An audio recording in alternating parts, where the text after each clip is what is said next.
Hi, and welcome to Stories of the Saints. On June 16th, we celebrate the feast day of Saint Margaret of Scotland. Saint Margaret of Scotland was a truly liberated woman in the sense that she was free to be herself. For her, this meant freedom to love God and serve others. Not Scottish by birth, Margaret was the daughter of Princess Agatha of Hungary and the Anglo-Saxon Prince Edward.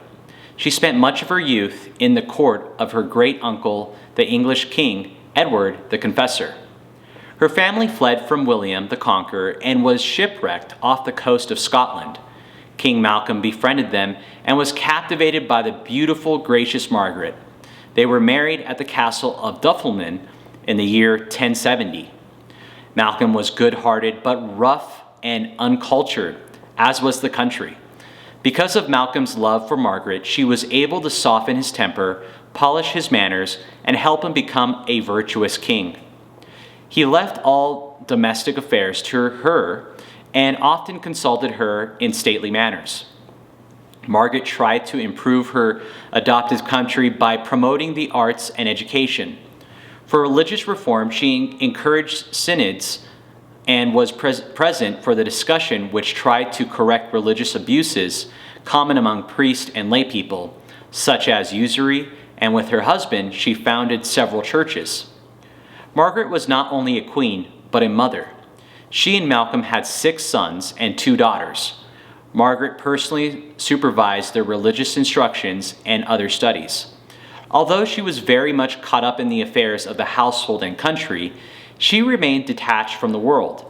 Her private life was austere. She had certain times for prayer and reading scripture.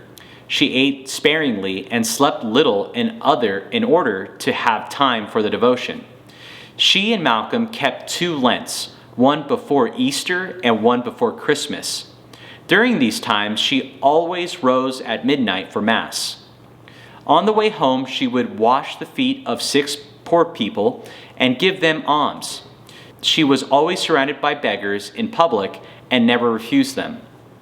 It is recorded that she never sat down to eat without first feeding 9 orphans and 24 adults.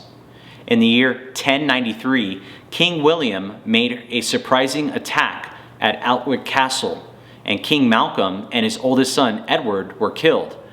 Margaret, already on her deathbed, died 4 days after her husband had died. There are 2 ways to be charitable. There is the clean way, and there is the messy way.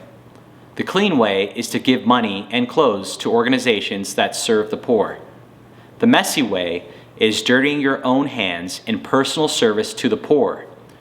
Margaret's outstanding virtue was her love of the poor. Although very generous with material gifts, Margaret also visited the sick and nursed them with her own hands. She and her husband served orphans and the poor on their knees during Advent and Lent. Like Christ, she was charitable in the messy way.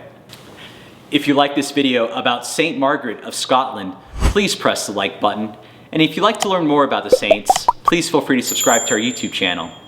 Now, if you want to become a premium member and watch cinematic movies about the saints, all you have to do is go to thechristianchannel.com and support us by subscribing to our yearly streaming service on your smart TV. Thank you for watching, and God bless.